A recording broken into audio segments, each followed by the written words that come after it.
The morning sky on Kepler 442b burned with shades of amber and violet that Earth's sun could never produce. Sarah Chen stood in her classroom, explaining photosynthesis to a room full of colonist children when the ships arrived. They came without warning, massive and dark against the alien sky, bearing the triple star insignia of the Xelkar Empire. No one in New Providence Colony understood why the ships had come. The humans had followed every rule, paid every tax, and submitted every report the Galactic Collective demanded. For 47 years, humanity had been the newest member of the collective, treated like children learning to walk among ancient civilizations that had mastered space travel before humans discovered fire. The Xelkar soldiers moved through the colony with mechanical efficiency. They carried weapons that hummed with barely contained energy, their forearms moving in perfect synchronization as they checked their data pads. The soldiers stood nearly 8 feet tall, their gray skin covered in the ceremonial armor of the Empire's Enforcement Division. They moved from building to building, comparing faces to some list only they could see. Sarah Chen was the first they took. She had been teaching for 20 years on Kepler 442b, raising a generation of children born under alien skies. The soldiers entered her classroom without knocking, scanned her face, and grabbed her arms with 2 of their powerful hands. The children screamed. Sarah did not resist. She had seen enough collective enforcement actions to know that resistance meant immediate execution. They took 52 more women that day. Scientists, teachers, engineers, doctors, agricultural specialists. Every one of them was dragged from their work, from their homes, from their lives, and brought to the central square of New Providence. 30,000 human colonists gathered, surrounded by Xelkar soldiers who had sealed off every exit from the colony. Marcus Chen, Sarah's brother and Earth's diplomatic representative to the sector, pushed through the crowd. His credentials as a collective diplomat meant nothing. The Xelkar soldiers blocked his path with their weapons raised. "What is the meaning of this?" Marcus demanded, his voice carrying across the square in the universal translator frequency. "These women have committed no crimes. I demand to speak with your commanding officer." A Xelkar stepped forward, larger than the others, with additional markings on his armor that indicated high rank. His name was Vexthal, and he served as the regional governor for this sector. He looked down at Marcus with eyes that showed no emotion humans could recognize. "These organisms have been found guilty of biological contamination," Vexthal announced. His voice translated into flat, emotionless human speech. "They have introduced unapproved genetic material into the planetary ecosystem. The sentence is immediate execution." Marcus felt his blood turn to ice. "What genetic material?" "We have introduced nothing. Every organism brought to this colony was approved by collective biosafety protocols." "I have the documentation." "Documentation is irrelevant," Vexthal replied. "Traces of Earth bacteria have been found in the water supply. This constitutes a violation of Preservation Law 447. The sentence is final." "Earth bacteria?" Marcus shouted, his diplomatic training crumbling in the face of madness. "We are humans. We carry Earth bacteria in our bodies. That is biology, not contamination. You cannot execute people for having a digestive system." The 53 women stood in the center of the square, surrounded by soldiers. Some were crying. Others stood with rigid dignity, refusing to show fear before the aliens who had condemned them. Sarah Chen locked eyes with her brother across the crowd. She did not cry. She simply mouthed 3 words, "Tell them all." Vexthal raised one of his forearms. "The Galactic Collective has existed for 12,000 years. In that time, 547 species have joined our union. All have learned to accept the rule of law. Humanity is young, primitive, and emotional. You require a lesson in the consequences of non-compliance." "This is not justice," Marcus said, his voice breaking. "This is murder. This is order," Vexthal corrected. "Your species will learn, or your species will be removed from the collective." The execution method was chosen for maximum visibility. The Xelkar did not believe in quick deaths when teaching lessons. Each woman was placed in a transparent containment pod. The pods were then loaded onto a transport shuttle that rose slowly into the atmosphere, while the entire colony was forced to watch on massive projection screens. The shuttle climbed higher and higher, beyond the breathable atmosphere into the cold vacuum of space. Then one by one the pods were ejected. The women inside faced the void with whatever courage they could find. Some screamed, some prayed, Some simply closed their eyes. Death came slowly, measured in minutes rather than seconds as their bodies succumbed to decompression and freezing temperatures. 30,000 humans watched in silence. The Jelkar soldiers ensured that no one looked away. This was the lesson. This was the price of being the weak ones, the new ones, the ones who had no power to resist. When it was over, Vexthal addressed the crowd once more. Let this demonstrate the consequences of biological negligence. Your species has much to learn. We trust this lesson will not need to be repeated. The soldiers departed as efficiently as they had arrived. The ships lifted off, leaving behind the colony drowning in grief and rage. Marcus Chen immediately sent an emergency transmission to Earth, bypassing normal diplomatic channels. He used the priority code that was only authorized for existential threats to human survival. Earth's response came within hours. The unified Earth government convened an emergency session. Every nation sent representatives.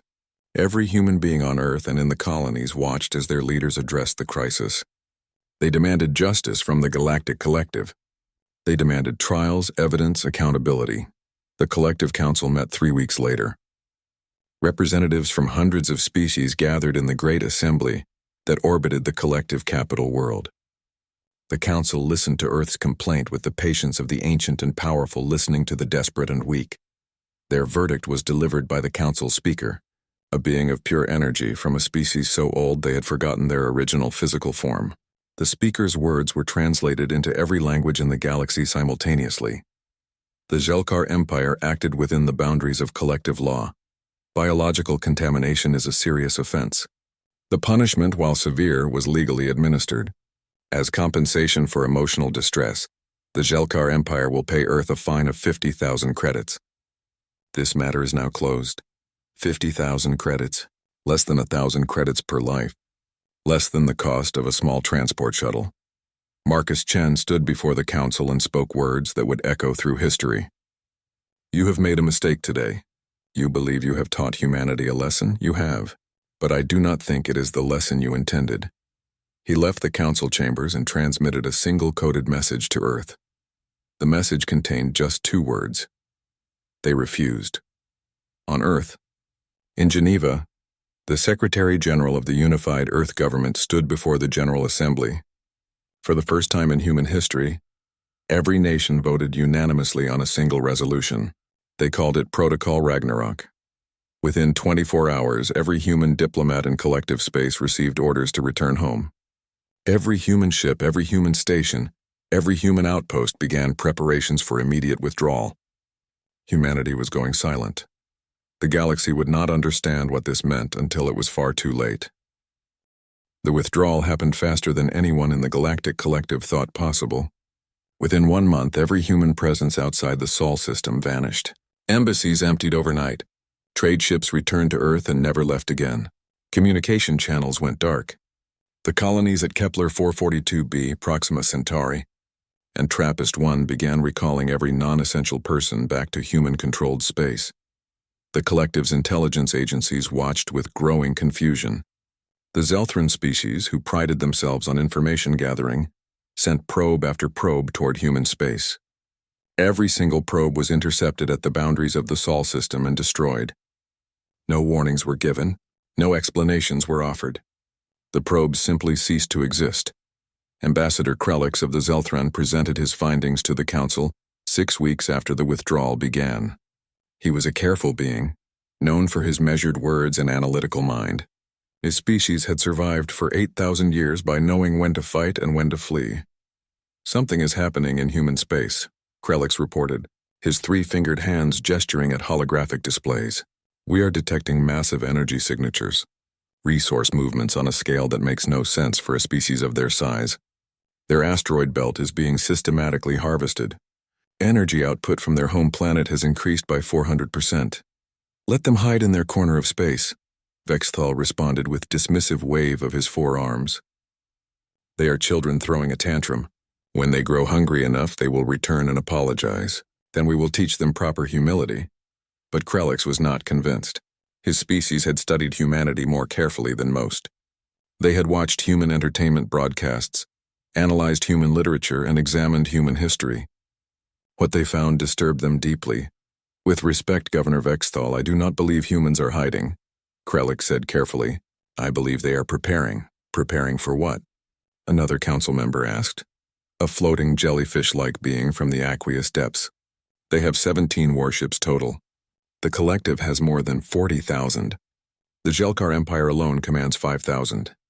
Krellick's displayed a human entertainment program, something called a war movie.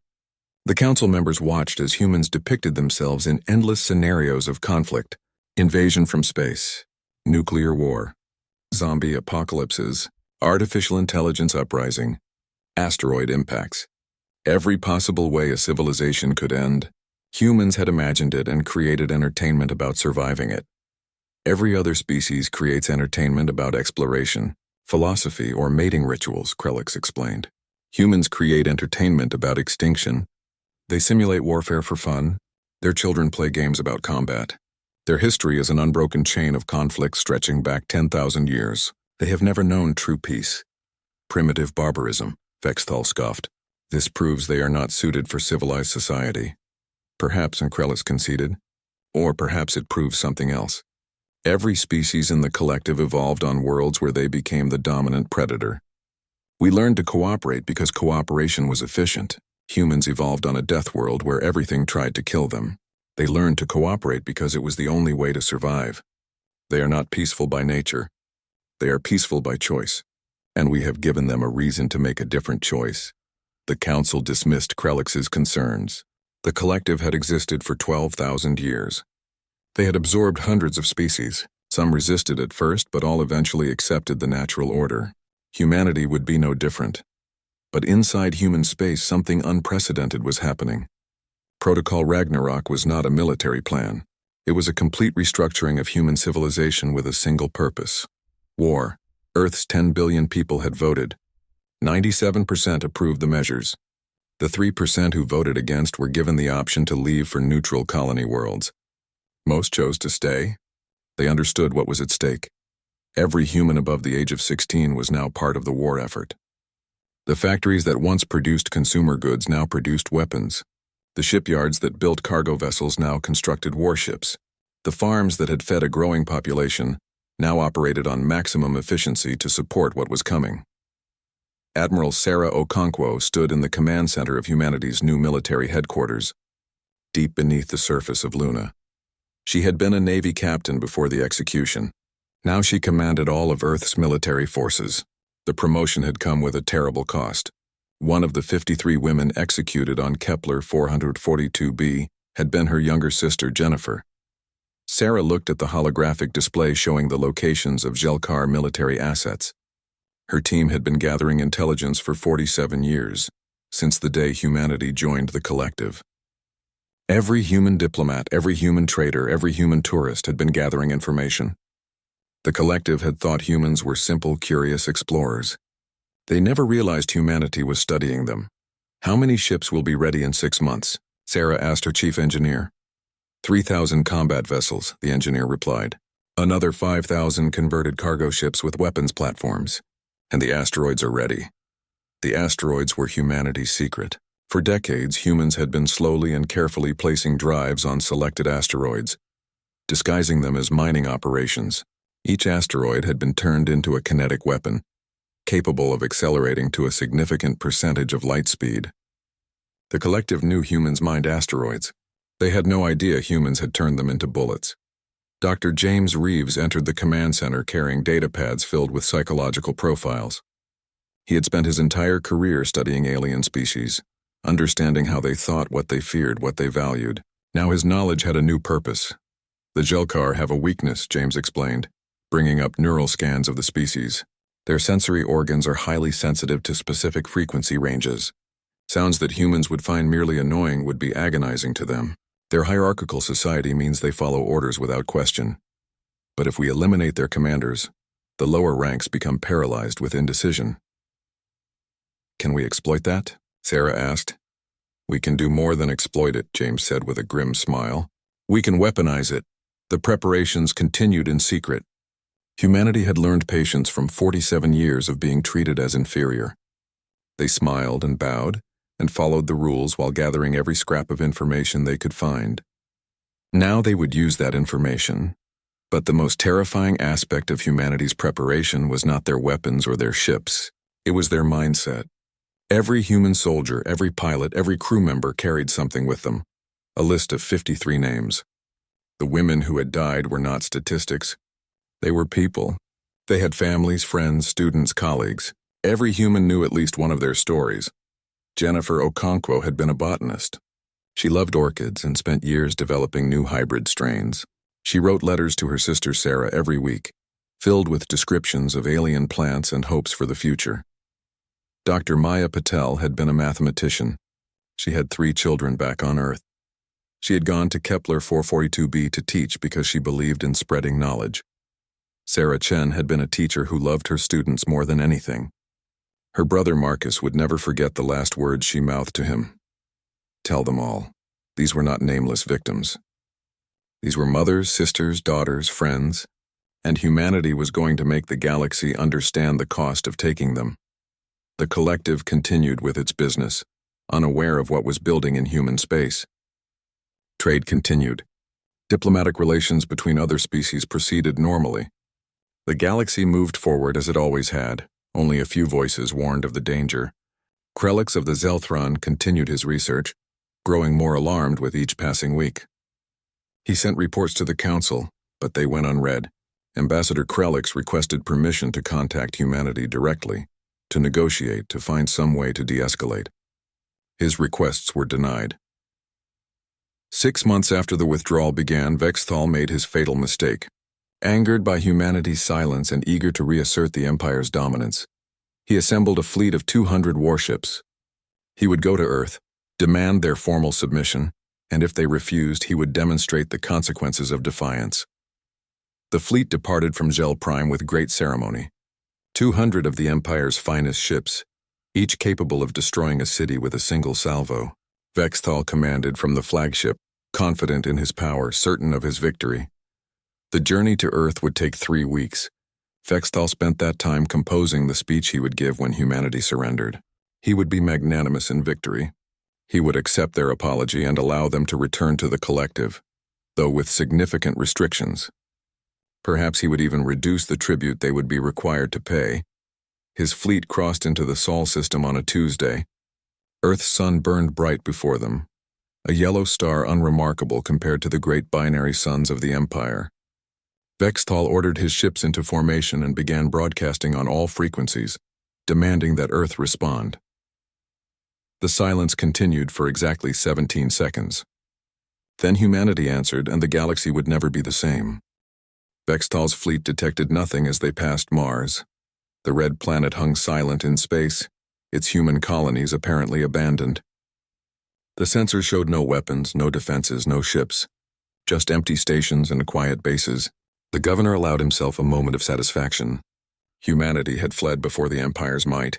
This would be easier than expected. The fleet maintained formation as they approached the asteroid belt. Standard protocol required caution when navigating through dense fields of rock and ice. Vexthal's tactical officer began plotting a course through the safest channels. Then the asteroids moved. 12 massive chunks of rock and iron, each the size of a small moon, suddenly fired engines that had been hidden for years. They accelerated impossibly fast, far faster than collective technology should allow. The asteroids had been hollowed out, filled with human fusion drives and stripped of every unnecessary gram of mass. They were bullets fired from a gun the size of a solar system. The tactical officer had 3 seconds to scream a warning before the first asteroid hit. It struck the flagship's shield at 80% of light speed. The shield, designed to deflect energy weapons and slow missiles, had no chance against that much kinetic force. The asteroid punched through the shield like it was paper, through the hull like it was air, and through the entire ship like it was nothing at all. Vexthal ceased to exist. The flagship ceased to exist. The explosion lit up space like a newborn star. 11 more asteroids found their targets. 12 ships vanished in nuclear fire. The Gelkar fleet broke formation, scrambling to respond to an attack they could not understand. Their sensors showed nothing but rocks. How could rocks move like missiles? How could rocks hit with the force of antimatter bombs? The answer came in the form of 17 human warships that decloaked simultaneously. They had been hiding in the asteroid field for weeks, waiting, their experimental stealth systems rendering them invisible to collective sensors. Each ship was small compared to the massive Jelkar dreadnoughts, but size meant nothing when you could not see your enemy. Admiral Sarah Okonkwo spoke from the bridge of the UES Jennifer, named for her sister. Her voice was broadcast on every frequency and every language across the entire galaxy. You came to our home demanding submission. You came with 200 ships to threaten 10 billion people. You came believing we were weak. You were wrong. The human ships fired. Not energy weapons. Not missiles. They fired something the collective had never seen before. Relativistic kill vehicles. Solid slugs of depleted uranium accelerated to a significant fraction of light speed by human railguns. Each slug was no bigger than a car. Each slug hit with the force of a nuclear weapon. The Jelkar ships tried to return fire, but their targeting systems could not lock onto the human vessels. The ships moved in patterns that made no sense, following no tactical doctrine that existed in the collective's databases. They would charge directly at enemy fire, then vanish with sudden acceleration that should have killed their crews. They split apart and reformed. They used their own damaged ships as shields without hesitation. It was chaos. It was madness. It was human warfare. Then the screaming started. Dr. Reeves's weapon was unleashed. Human ships broadcast sonic frequencies specifically designed to exploit Jelkar neurology. The sounds passed through shields, through hulls, directly into the minds of every Jelkar on every ship. Their sensitive auditory organs transmitted the signals directly to their pain centers. Jelkar crews collapsed at their stations. Their forearms clutched at their heads in agony. Captains could not give orders. Gunners could not fire. Engineers could not repair. The fleet became a collection of drifting targets, crews screaming in pain that their species had no words to describe. The human ships moved through the wreckage with precise efficiency. They targeted engines, weapons, communication systems. They disabled ship after ship with surgical strikes. This was not a battle. This was an execution. Commander Zekthar watched from the bridge of his dreadnought as his fleet died around him. He was Vexital's second in command, a veteran of 40 years, a warrior who had never known defeat. He tried to form his remaining ships into a defensive formation. He tried to retreat. He tried everything his training and experience told him to do. Nothing worked. The humans anticipated every move. They were inside his tactical loop, responding to his orders before he gave them. It was as if they could read his mind. They could not read his mind, but they had studied Jelkar military doctrine for 47 years. They knew every tactic, every formation, every response. James Reeves had built a computer model of how Jelkar commanders thought. The humans were not reacting to what Zekthar was doing. They were predicting what he would do and already moving to counter it. 17 minutes after the first asteroid struck, only one Jelkar ship remained functional. Zekthar's dreadnought, engines damaged, weapons empty, life support failing. He waited for the killing blow. It did not come. Instead, Admiral Sarah Okonkwo appeared on his view screen. She was human, female, smaller than a Jelkar child, but her eyes held something that made Zekthar's blood run cold. Not anger, not hatred, something colder, purpose. "You will return to your homeworld," Sarah said. "You will tell them what happened here. You will tell them that we gave you mercy, that you did not give to our sisters. You will tell them that this is not vengeance. This is justice, and justice has only begun." She paused, and the next words would echo across the galaxy for generations. "You took 53 of ours. We will take everything from you. Every world, every ship, every dream of empire you ever had. We will erase you from the stars, and we will do it legally, following every rule of the collective. Because we are not barbarians. We are humans, and humans do not forget." The view screen went dark. Zekthar's ship was given a single engine, barely enough power to limp home. The human ships let him go. They wanted him to deliver the message. The broadcast had already gone out. Every species in the collective received the transmission. They watched the battle replay. They saw 200 ships destroyed in 17 minutes. They heard Admiral Okonkwo's declaration. The response was immediate and divided. Some species called for emergency council meetings. Some called for peace negotiations. Some called for mobilization. But 3 species heard opportunity. The Krethak Dominion, the Vorgesh hierarchy, and the Thelian sovereignty had long resented the collective's restrictions on their expansion. They saw humanity as a threat that would eventually turn on them. Better to strike now while the humans were still weak, while they could be contained. They formed the Extinction Pact. 4 species, including the Jelkar Empire, combined military forces of more than 12,000 ships. Their goal was clear and simple: complete annihilation of humanity before it could spread. The pact declared their intentions openly. This was not conquest. This was extermination. They would sterilize every human world, destroy every human ship, eliminate every trace of human existence from the galaxy, and they would do it according to collective law, which permitted total warfare against species deemed existential threats. Humanity's response came within hours. Admiral Sarah Okonkwo stood before the cameras again, broadcasting from Luna Command. Behind her, holographic displays showed the locations of thousands of human ships, the ones the galaxy had not known existed. "You have declared that our existence is a threat?" Sarah said calmly. "You have announced your intention to exterminate us. Very well. We accept your declaration of total war. But understand this: you have made a fundamental miscalculation. You believe you are the hunters and we are the prey. You are wrong." She leaned forward, and every being watching felt the weight of what was coming. "We are not the prey. We are not the sheep. We are not the weak ones cowering before the strong. We are humans. We are the descendants of persistence hunters who chased prey until it collapsed from exhaustion. We are the children of warriors who fought with bronze and iron and steel across 10,000 years. We learned to kill with rocks and sticks, and we never stopped innovating." She straightened, her voice growing harder. "You want total war? We invented total war. You want to see what humans are capable of when we stop pretending to be civilized? You are about to learn. Every human ship is now named for one of the women you murdered. Every human soldier carries their names. You took 53 lives and thought that was the end. You were wrong. That was the beginning." The transmission ended. Across human space, 3,000 warships began moving toward their targets. The galaxy held its breath. The Extinction Pact had 40 days to prepare for humanity's arrival. They fortified worlds, positioned fleets, built defenses that had stood for thousands of years. They were ready. They were confident. They had no idea what was coming. Humanity was not bringing armies to fight soldiers. They were not bringing fleets to fight fleets. They were bringing something the collective had never seen. A species that had spent its entire existence perfecting the art of making other species extinct. The war had begun, and the galaxy was not ready. The Extinction Pact expected humanity to attack the Jelkar homeworld first. Revenge demanded it. Every tactical analysis predicted it. They concentrated their fleets accordingly, creating a defensive perimeter that could withstand any assault. 1,200 warships surrounded Zel Prime, backed by orbital defense platforms that had protected the capital for 3,000 years. Humanity attacked 47 different systems simultaneously. None of them were Zel Prime. The humans did not fight the way the collective fought.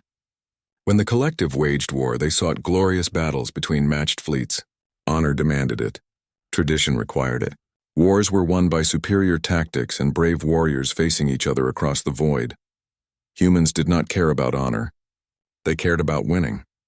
The first wave hit supply depots, refueling stations, and shipyards. The humans did not send massive fleets. They sent small groups of fast ships that struck without warning and vanished before defenders could respond.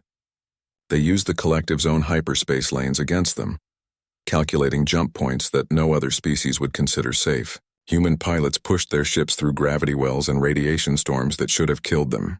Sometimes it did kill them. They jumped anyway. The Krathak Dominion lost 60% of its fuel reserves in the first week. Their ships could fight, but they could not travel. Their fleets were scattered across 200 systems, each one trapped in place, slowly running out of supplies while they waited for fuel that would never arrive. The Forgish hierarchy lost their 3 largest shipyards to converted cargo, vessels that arrived disguised as civilian transports. The cargo holds were filled with nuclear weapons. The ships were piloted by volunteers who knew they would not survive. 1 human life for an entire shipyard.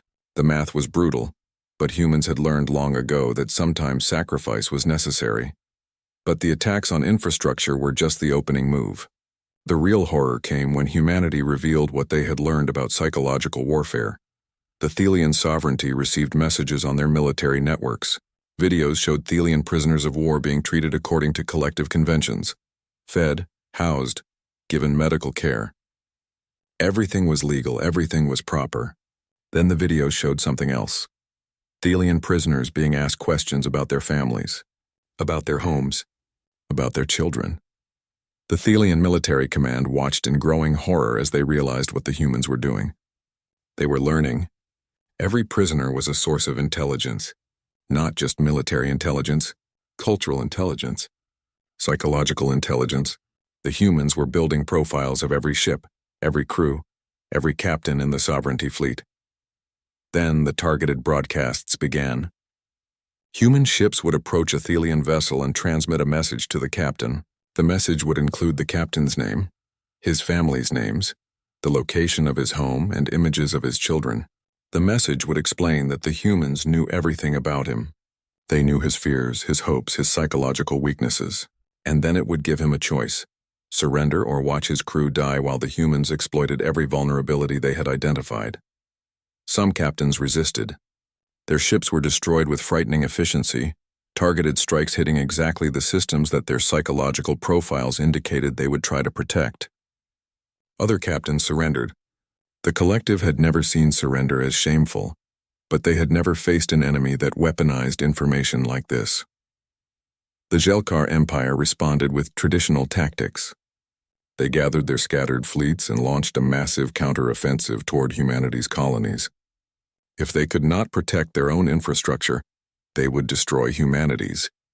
General Kexthar, brother of the commander who had limped back from Earth, led the assault personally. He commanded 3,000 ships, the largest battle fleet the Empire had ever assembled. They reached the Proxima Centauri colony to find it evacuated. Every human was gone. Every building was empty. The Jelkar fleet bombarded the empty cities anyway, turning the surface into glass. It was a hollow victory, but it was something. Then the fleet tried to leave. Their hyperspace drives activated on schedule, the jumps initiated according to protocol. But instead of arriving at their intended destinations, the ships emerged in random locations. Some appeared inside asteroid fields. Some appeared too close to stars. Some never appeared again at all. Dr. James Reeves had developed a cyber weapon specifically for Jelkar navigation systems. Human hackers had infiltrated their networks months ago, waiting for the right moment. When the Empire's fleet tried to jump, the virus activated. It rewrote navigation calculations, corrupted coordinate systems, and turned the Empire's own technology against them. General Kexthar watched 3,000 ships scatter across hundreds of systems. Some could calculate new jumps manually. Others were stranded, lost, their crews slowly dying as life support failed. The general's own ship emerged near a black hole's event horizon. It took 6 days of careful maneuvering to escape, using thrusters because the main engines had been damaged by gravitational stress. When Kexthar finally reached friendly space, he had 400 ships left.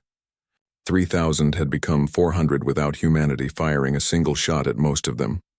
But humans did not rely entirely on tricks and sabotage. When they needed to fight direct battles, they proved more than capable. The Battle of the Crying Fields took place above a Krethak agricultural world. The Dominion had positioned 800 ships to protect their primary food production planet. They expected a siege. They got something else. Human ships arrived and immediately deployed weapons the collective had never imagined. Sonic emitters, scaled up from the devices used at Earth, broadcast frequencies that caused intense pain to Krethak neurology. But these were not simple weapons. They were modulated, changing frequency and intensity in patterns designed to cause maximum psychological damage. The Krethak crews heard sounds that their species had evolved to associate with death. The screams of predators that had hunted their ancestors, the collapse of tunnel systems in the underground cities where they had evolved. The sounds bypassed rational thought and struck directly at instinctive terror. Krethak warriors, proud and strong, collapsed weeping at their stations. Captains issued orders to retreat while sobbing uncontrollably. Gunners fired at random, their aim destroyed by trembling limbs and tear-blurred vision. The human ships moved through the fleet like wolves through sheep, disabling ships with precision strikes while the sonic weapons broke their defenders' minds. The agricultural world surrendered without the humans firing a single shot at the surface. The entire population heard what the weapons did to their fleet. They chose cooperation over resistance. Admiral Sarah Okonkwo observed the battle from her command center on Luna. She felt no joy in the victory. Each win was necessary, but it brought her no closer to peace. The names of the 53 women were engraved on a wall behind her command chair. She looked at them every day. Her sister's name was at the top. "How long can we sustain this?" her chief of staff asked. "We are outnumbered 10-1. Eventually they will adapt to our tactics." "They will adapt," Sarah agreed, "but we will innovate faster. And we have something they do not have: motivation. Every human fighting this war knows exactly why we fight. They carry the names. They remember, our enemies fight for territory and pride. We fight for justice. There is a difference. The war continued for 18 months. Humanity suffered losses. Colonies were bombarded. Ships were destroyed. Millions of humans died in attacks they could not prevent. Each death was mourned. Each name was added to the growing list of martyrs. But humanity did not break. The Extinction Pact began to fracture. The Thelian sovereignty withdrew after losing 60% of their fleet. They had never wanted full commitment to the war, and the psychological warfare had broken their warrior spirit. The Vorgesh hierarchy struggled to rebuild their industrial base while fending off human raids that seemed to come from nowhere. The Krethak Dominion sued for peace after humanity demonstrated a new weapon. Human ships arrived at the Dominion capital and deployed orbital mirrors that focused the system's sun onto specific targets: government buildings, military bases, power plants, all destroyed by concentrated sunlight, no missiles required. The Dominion leadership watched their capital burn from space and decided that pride was not worth extinction. That left only the Jelkar Empire, reduced now to a fraction of its former strength. The empire that had once ruled 50 systems was now confined to 3. Their fleet was scattered, their industries destroyed, their people starving under human blockades. Ambassador Krelix, who had warned the council so long ago, requested permission to negotiate with humanity. The collective granted it desperately. They wanted this war to end before it consumed more species. Krelix traveled to Luna under a flag of truce. Sarah Okonkwo received him in a simple conference room. No grandeur, no ceremony, just two beings trying to find a way to stop the killing. "What will it take for humanity to accept peace?" Krelix asked. Sarah looked at him with tired eyes. She had aged 10 years in 18 months. Every decision weighed on her soul. Every death was her responsibility. "Justice," she said simply. "We want the individuals responsible for the execution of our people. We want that the trials began on a cold morning in March, 2 years after the execution of the 53 women. The proceedings were held in a newly constructed facility on Luna, built specifically for this purpose. Every species in the Galactic Collective sent observers. Every major news network in the galaxy broadcast the event live. Billions of beings across hundreds of worlds watched as humanity demonstrated what justice meant to them. The accused numbered 47. Vexthal would have been among them, but he had died in the first attack at Earth, vaporized when the asteroid struck his flagship. His brother Kexthar sat in the front row, chains around his forearms. Next to him sat governors, generals, judges, and bureaucrats. Everyone who had participated in the decision, who had given the order, who had carried out the execution. The lead prosecutor was Marcus Chen, the diplomat who had watched his sister die.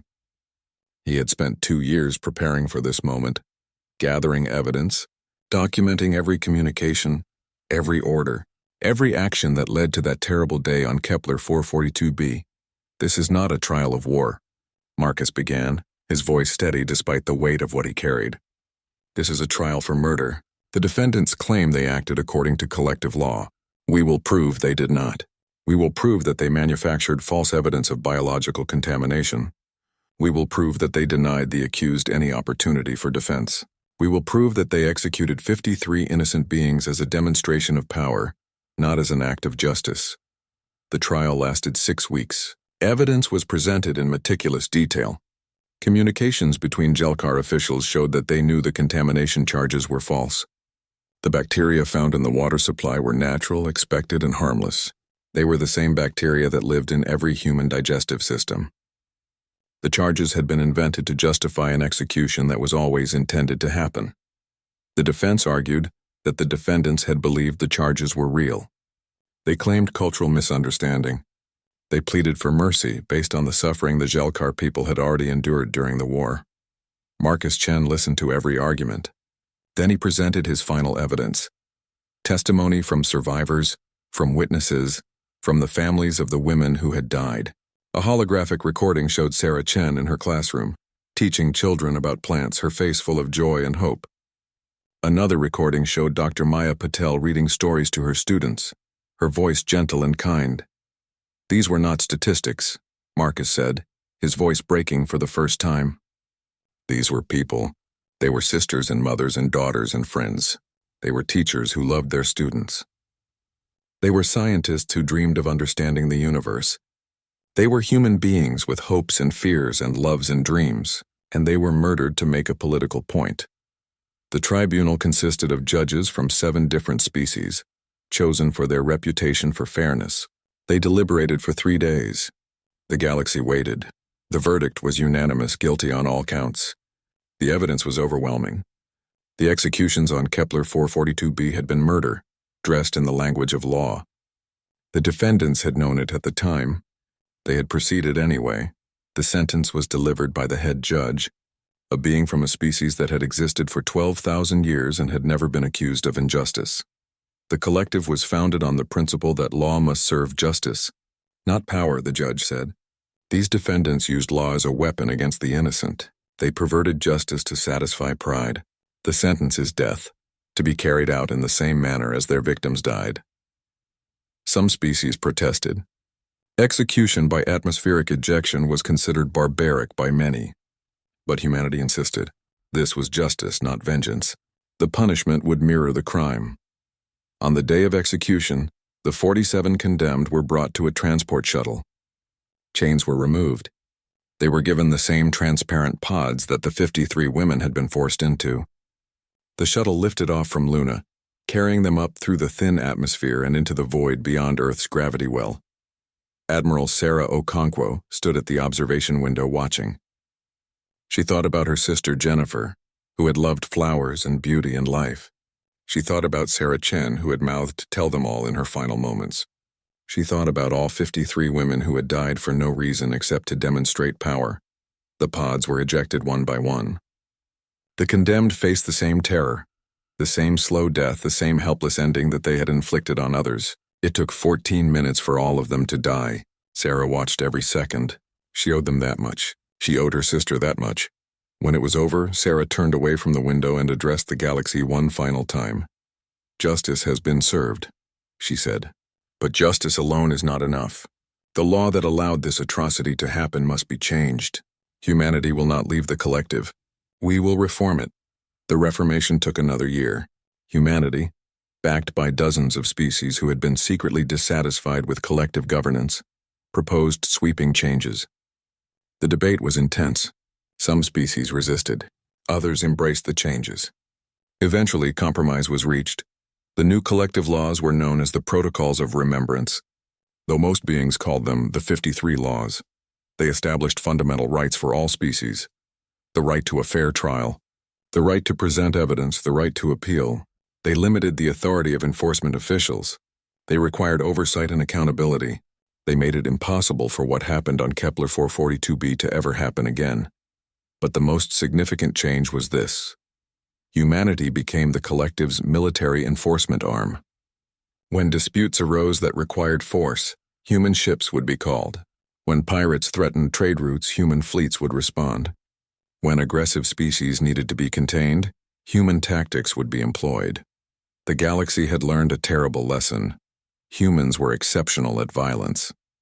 Not because they enjoyed it, but because they had spent 10,000 years perfecting it. Every other species had evolved beyond warfare. Humans had evolved through warfare. It was in their bones, their culture, their history. But the galaxy also learned something else.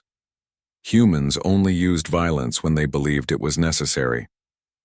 They did not conquer for pleasure. They did not destroy for entertainment. When they fought for reasons they believed in, and when they believed in something, they were unstoppable. Admiral Sarah Okonkwo retired 5 years after the war ended. She had served her purpose. She had delivered justice for her sister and for the 52 others. She had changed the galaxy, but the cost had been enormous. She had ordered the deaths of millions. She had turned herself into a weapon. Now she wanted to be human again. She returned to Earth and visited the memorial that had been built for the 53 women. It stood in Geneva, at the center of humanity's government district. 53 columns of white marble, each one engraved with a name and the story of a life cut short. The memorial was never empty. There were always humans there, reading the names, remembering. Sarah stood before her sister's column and read the inscription. Jennifer Okonkwo, botanist, sister, dreamer. She believed that beauty could grow anywhere, even under alien suns. "We won, Jen," Sarah whispered. "We changed everything, but I wish you were here to see it." Ambassador Krelix visited the memorial as well. He had been one of the few aliens who tried to prevent the war. Now he came to understand what had driven humanity to such extremes. He found Sarah sitting on a bench looking at the columns. He approached carefully, unsure of his welcome. "May I sit?" he asked. Sarah nodded. They sat in silence for a while, two beings who had witnessed the transformation of galactic civilization.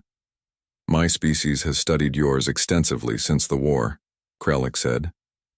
"We have tried to understand what makes humans different. We have analyzed your biology, your psychology, your history. Do you know what we concluded?" "What?" Sarah asked. "Humans are not stronger than other species. You are not smarter. You are not faster. But you have one trait that no other species possesses to the same degree. You care. About each other. About justice. About things that happened to people you never met. You turned 53 deaths into a cause that 10 billion humans would die for. That is not logic. That is not strategy. That is love," Sarah smiled sadly. "Love and rage. We loved them, so we raged when they were taken from us." "Yes," Krelix agreed. "And the galaxy will never forget." There is a saying now among the younger species, those who have grown up knowing humanity as they truly are. They say humans are kind until you give them a reason not to be. And if you give them that reason, pray to whatever gods you believe in, because humans do not stop. 50 years passed. The galaxy changed in ways that would have been impossible before humanity's war. Species that had once ruled with impunity now faced accountability. Laws that had once protected the powerful now protected everyone. The collective was not perfect, but it was better. Trade flourished. Science advanced. Peace was maintained not through dominance but through mutual respect. And when violence was necessary, when pirates raided or criminals terrorized, it was human ships that responded. The galaxy had learned to be grateful for that. The Jelkar Empire never recovered. They were red,